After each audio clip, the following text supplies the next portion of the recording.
Welcome to Birmingham Centenary Square for the climax of the 1993 Network Q RAC Rally. The winning car now just minutes away from here in the snow in the finish. We've had 4 days of the very best rally in action in the world. The rally's covered more than 1,600 miles after its start here in Birmingham, from the big spectator stages in the Midlands to Wales, then on to the infamous forest stages of the north before the return here. Now, we've seen some pretty appalling weather, ice, freezing fog, snow, the very worst British cocktail available, and it's made the action hazardous and often spectacular.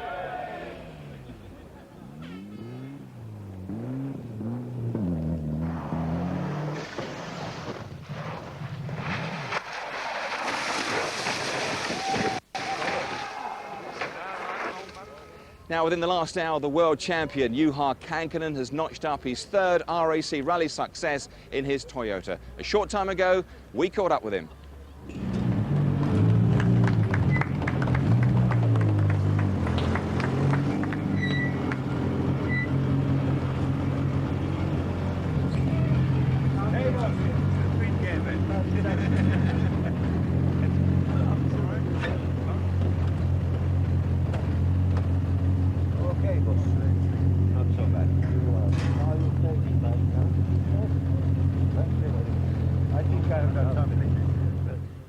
Yes, lots of hugs there. A happy Toyota team with their equally happy driver at the end of the final stage. And in a few minutes' time, the winning car and its crew will drive onto the winner's rostrum here after 84.5 hours of rallying. The first car returning to the exact spot where on Sunday it started as the first car on the road. It seems a long, long time since the 165 hopeful starters set out from Birmingham Centenary Square. Ahead of them, a 368-mile tour of racetracks and stately homes with 34 miles of special stages. There were no fewer than 3 water splashes to test both the nerves of the drivers and the aquatic qualities of the engines. There were man-made yumps like the one at Clumber, and other jumps created by the off-road antics of the drivers. As always, there was a dark horse who galloped onto the leaderboard. This year, it was Mitsubishi's Armin Schwartz. He set 3 fastest times and led the rally into Clumber Park. World champion Juha Kankkunen had to look to his laurels, and fastest times at Clumber, Donington and Myra put him at the top of the leaderboard. He had just a 14-second lead over Schwartz and 15 seconds over Ericsson in the second Mitsubishi. Colin McRae had to be content with 4th place, just ahead of his Impreza teammate Harry Vatanen. In the Group N showroom class, Wyndham Evans had a really excellent day. He was 13th overall, thanks to an amazing fastest time at Weston, and tomorrow he will be at home in Wales. Unfortunately, Wales didn't offer a very warm welcome to any of the drivers. On a bitter morning, the always daunting forest stages were wrapped in ice, which became highly polished as the leaders slithered through. It was a day for polished, precise and brave driving, with large helpings of luck. Armin Schwartz, the unexpected hero of day 1, soon ran out of luck and off the road. He lost 16 minutes. His teammate, Kenneth Ericsson, had a puncture on the same first Dublin stage and lost 3 minutes. It was an incident which inspired the fight back of the rally. After a disappointing season in a new Mitsubishi, he quickly showed that recent testing was paying off. He was first on the next 2 stages and never lower than 3rd. Even Colin McRae was surprised by the conditions. The first stage this morning and some of them today have just been like ice rinks. I mean, it's a lottery really. I mean, it's not a test of driving skill at all. It's just pure luck who stays on the road and who doesn't. And Malcolm Wilson, also improving stage by stage, had some typically honest comments. I can't believe it, really. I mean, it's just, you sit there and you're just waiting for things to happen. You're waiting for the bang, and you turn the steering wheel and nothing happens. You brake and the car goes quicker. This is one car that proved both the point and the perils. Dougie Watson-Clark showing just how icy it was. Then Johnny Milner demonstrated the art of threading a rally car through 2 large trees.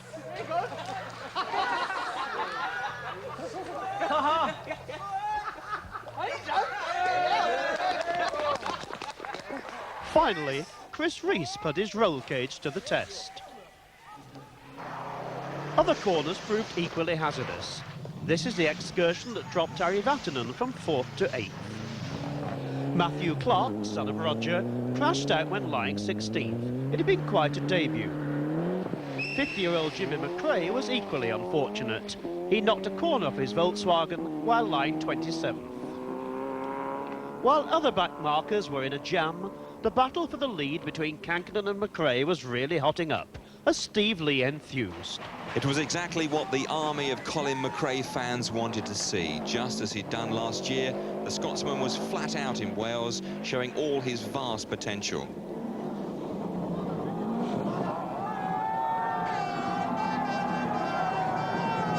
He was fastest in 3 of the last 4 stages of the day. And as darkness fell and the icy roads became even trickier, there was no holding him. He took the lead, and on merit. Kankkunen was having problems simply keeping McRae off his shoulder. He admitted as much on stage 16. Frankly, he had enough problems of his own as the Toyota slid its way through the forest tracks. It was a day to test the best drivers like Kankkunen to their very limits. More good news for Britain. Malcolm Wilson in 3rd spot overall at the end of the day. But his performance on the last 4 stages not quite as good as his earlier adventures. But his escort Cosworth was still setting quite a pace. RAC Rally, and as he comes onto the ramp, a big welcome for Colin McRae. Meet the Mayor of Lancaster. Very enthusiastic people you have Oh, here. yes, very much, yes. Keep the heat in. I'll keep the heat in, yeah. Colin, right, well, you're looking very happy now. When you started off, you had a terrible cold, but is that getting better? It's just about the same, but it's getting better. I've got bad news for you. You're giving it to me as well. Well, can't win them all. Tell me, what have the stages been like today in Wales? They've been very slippy. It's been like driving in an ice rink most of the time. Very difficult. Lots of people have had lots of problems. What's been your problem at all? None at all. That's why we're leading. We'll return to the story of the rally in just a moment. First, a driver's eye view of Britain's toughest motorsport event. Our in-car cameras, as always, capture the craft and the courage of the world's best. Medium left and medium right over mud. And Frost, turn 90 left, opens into long flat left. Then 50 over Frost, turn long fast right, Frost. 120. Crest. 100 over ice, turn 90 left. 70. Easy right, fast left, keep in. To care, left max, bridge. Easy left.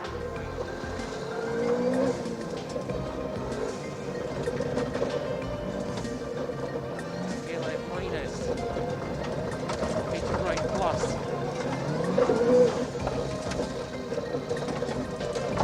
To fast left plus. 50. Flat left over crest, in and 50.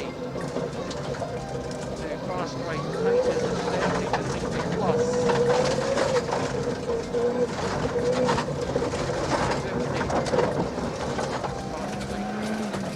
70. Flat left over crest, 70, easy right. 50, long fast right. 120. Very long medium left. And easy right. 50, long medium right. 70. Long K left. And K right over crest, tightens into long back right, tightens. And medium left to crest. 50, long easy right, and flat left. And keep right over 50, a very long medium left. And turn very long back right, tightens and opens into long K right. And then very icy and continues. 80. fast left, plus on crest, 70, here fast left through dip long. And right crest, 50, cut medium right plus. To right water, jump. 80, 8 and turn 90 left, right, slippy. Richard Burns doing his wash and go impression at the water splash at Chatsworth. Back to the action now here in the snow in Birmingham. Day 3, 9 treacherous stages in the ice and snow of the Lake District and then on to Kielder and the Northern Forest. It was now a head-to-head between Kankkunen and the current leader, Colin McRae. It was -6 in the Lake District. Dawn on day 3 was breathtaking, all right, but for the drivers, no time to admire the view. This was their decision day. Colin McRae knew it more than most. Twice before, he'd led the rally at this stage in previous years, only to fail. He got through Grisdale West safely. Perhaps his luck was changing, or was that tempting fate? Kankkunen was simply happy to sit and wait. The world champion, wily in the arts of rallying, had McRae in his sights and knew that one mistake could put him back in front. It was all cat and mouse stuff. Suddenly, McRae was in trouble at Kershope. Our camera crew and Tony Mason were quickly to the scene.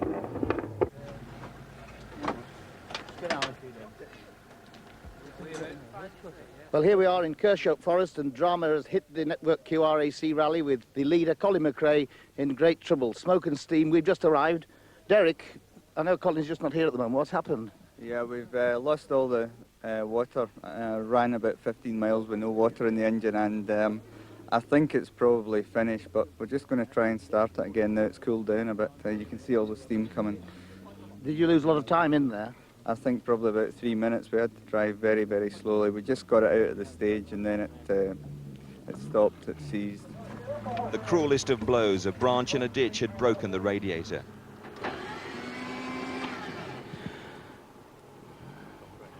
What was the cause of it, Colin? Did the hose just go, or did you bump on something?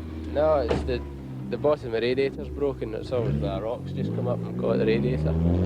Broke the bottom of it. So all the water's gone. So, do you think you can do anything? I don't think. I think the engine's been too badly cooked now. It did most of the stage with no water in it. So that's it. About 1 mile over the Scottish border when it happened. I know. Well, at least I'm near home.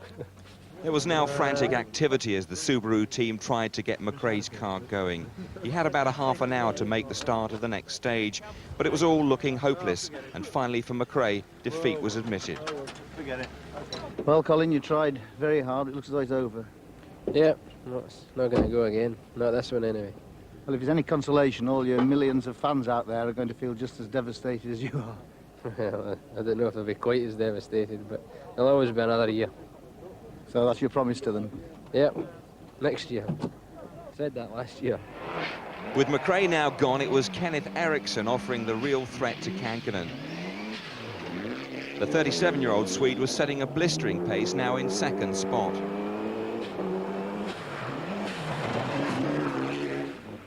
Malcolm Wilson in his Ford Escort Cosworth was having one of those up and down sort of days. He dropped from 3rd to 5th after a mishap in the Grisdale Forest. What happened was a big jump in there, and then the car landed with sort of one wheel off the road, and I think just in the ditch there must have been a big stone or something like that, and it just bent the suspension leg, which in turn put the tyre into the suspension. So of course we had to do about 6 miles with no tyre on. The Frenchman Francois Delacour was also handily placed on this, his second RAC rally. He recorded his first fastest stage time to stay with the leading group.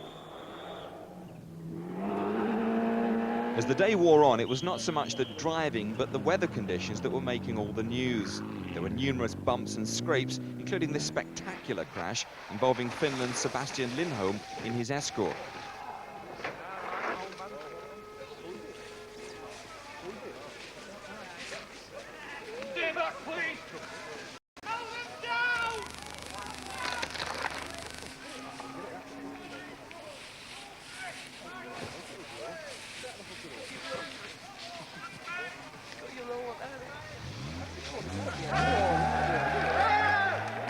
By the time darkness fell, Kankkunen still led the rally, but even he was having his problems, losing 2.5 minutes after a double puncture. But his lead was still 1 minute and 21 seconds.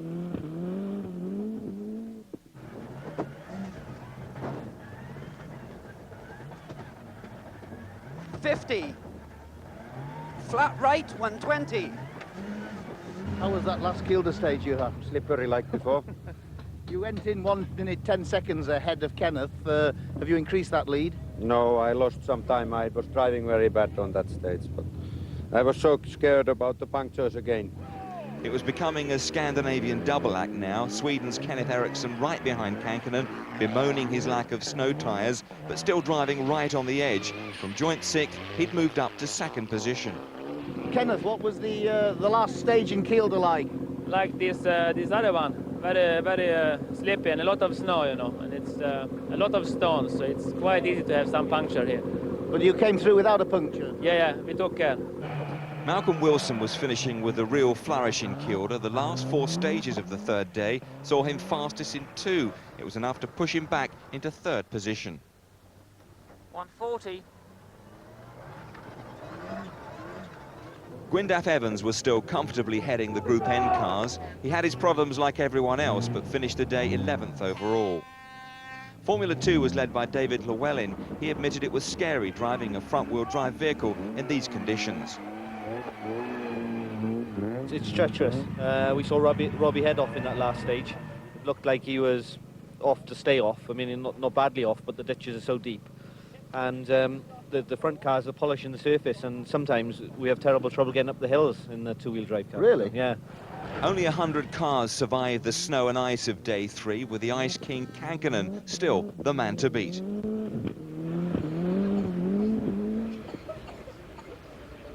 Now, it's nearly always the drivers who make the headlines in rallying, but the co-drivers, they play a vital role too. Kankkunen has a Welshman next to him. Nicky Grist joined this year's winner earlier in the season and gives quite an insight into his driver's skill. You had a remarkable year when you joined him and had 2 big wins. And, I mean, what is it like sitting next to you, Kankkunen? We seem to take it for granted after a while, because the times, I mean, you can just concentrate on what you're doing, never have to think about what he's doing. You know he's always in control, very rarely a wheel out of place. 70. And you appreciate it even more when you look at that last stage we've done, which was solid ice from start to finish. And okay, mine a little scrape here and there, but we drove exceptionally well, and that's when you see how good somebody is. When they're worrying about what tyre choice, and it's obviously a very important thing on this rally, do you have any input on that? Yeah, we have a discussion about it. What do you think? Is that okay? Is this okay? And yeah, I mean, you have to chat together. But really, tyres, especially in the conditions of the last stage, you can't choose the right tyre, because the right tyre is a spike tyre, where we just take a gravel tyre and with ATS so we don't pick up a puncture and just hope for the best, because really none of the tyres that we have work well in these conditions. So on a stage like that, which is really icy, I mean, how many moments do you have? I think, how many did we have? Actually, not so many. 2, that's all. 2, that's all. But okay, a couple of big slides, but 2 where we actually got to the edge of the road, but we did quite well, actually. What's it like sharing a car with Juha, his personality and so on? Yes, we get on very well. I mean, we got on very well, even from the start. Very quiet chap, but we have a good laugh and a joke now and again, and basically it's going quite well. And of course, you play golf together, but you won't be doing very much of that on this rally. No, sure not. Bit of ice skating, maybe. Back to today's rally action now. Juha Kankkunen leading the way on day 4 from the start at Gateshead this morning. 7 stages in all for the survivors as the rally headed south from the northeast to Birmingham. In such poor weather conditions, anything could still happen. After a welcome respite in Gateshead, the 100 survivors headed into Hamsterley in snowy North Yorkshire. This first forest stage should have been 15 miles long, but the rally officials decided that much of it was virtually impassable and promptly halved it. But it was business as usual for rally leader Kankkunen, who was fastest to extend his lead to 1.5 minutes.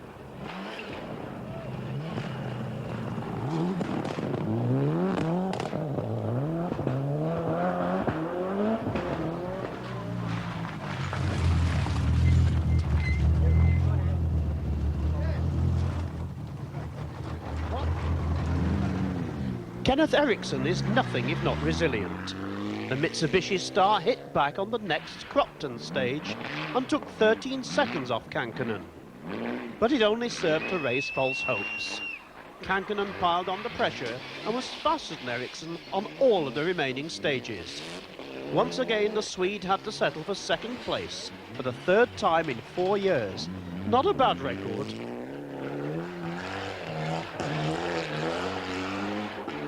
Oi. We was in ditch one time, but we was coming up again, was no problem. So you didn't lose much time? No, not really. You are beat us by, I think, 9 seconds here. 9? Yeah, that's not so good. Malcolm Wilson claimed third place after a truly magnificent, measured and typically gutsy drive. We must remember that he was driving his own team car and he richly deserved the reward of his best ever placing on his 18th attempt. Care braking. What the hell's that? Crest to medium right. This was certainly a popular success for Malcolm and Brian Thomas, especially after their disappointing British season.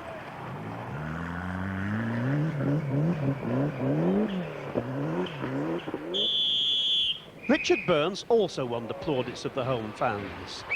The 22-year-old proved he had a mature head on his young shoulders, driving a four-wheel drive car for the first time on an RAC rally.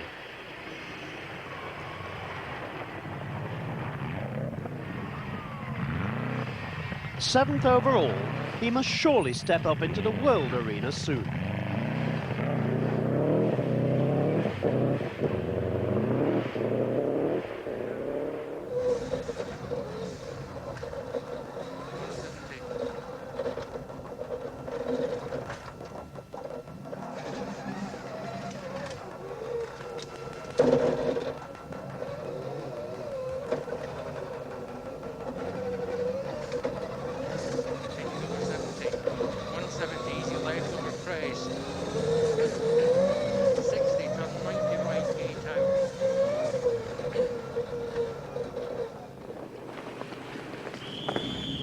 Alistair McRae did his bit to uphold family honour and make up for Colin and Jimmy's disappointments. He finished a strong 10th, 9 minutes ahead of his closest challenger.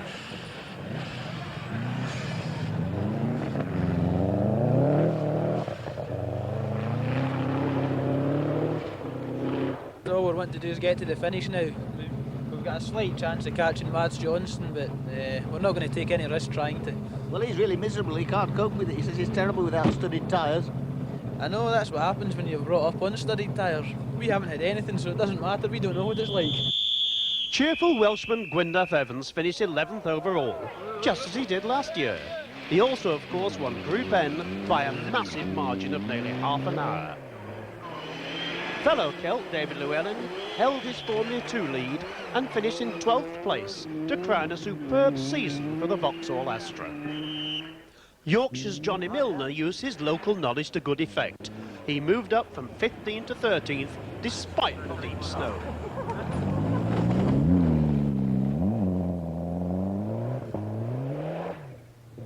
Mad Mick Jones is in danger of losing his reckless reputation. He put up his best ever performance to bring his privateer Mitsubishi home 15th, the top performance by a private entrant. And Mark Higgins was naturally delighted with his excellent 19th placing, his first finish in an RAC rally. Lichfield's Paul Dias will also be celebrating his best RAC performance tonight. He rounded off the top 20 in his Group N Sierra to make it 6 Fords, 4 Subarus, 3 Toyotas, 3 Mitsubishis, 2 Vauxhalls and 2 Skodas on the leaderboard, the fastest showroom in town.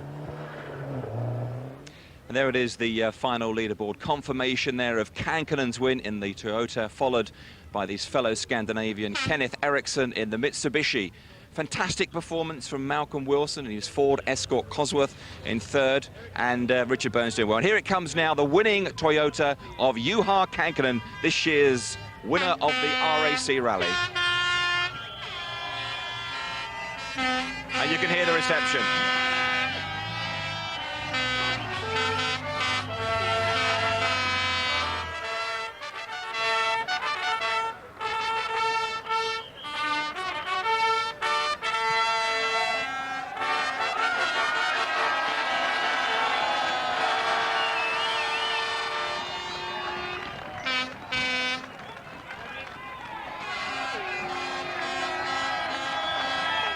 Great moment for Kankkunen.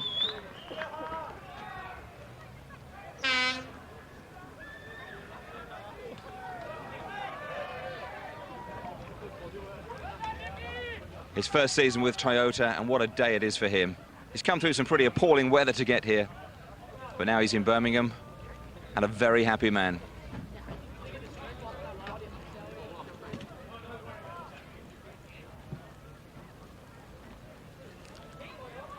I think we're going to see some wasted champagne now. This will be his 20th World Championship win. That makes him the most successful rally driver of all time.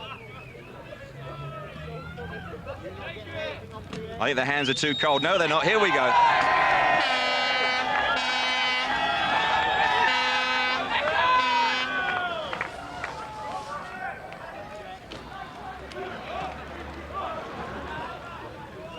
I think Juha's having a few problems there with the cork. His hands obviously very cold in this bitterly cold weather.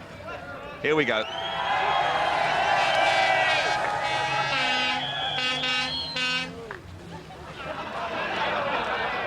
And some for the camera for good measure.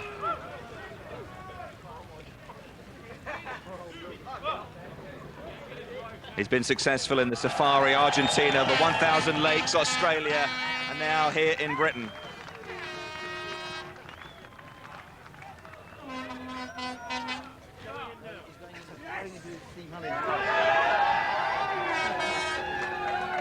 Thank you. Yeah. Ah, the Finnish flag. We must have the Finnish flag before we start. Look at that. Great. Yes. Juha, when you come down here. Okay. Juha, congratulations. Fantastic drive. This is, in fact, your third RAC rally win. How did it compare with the other two?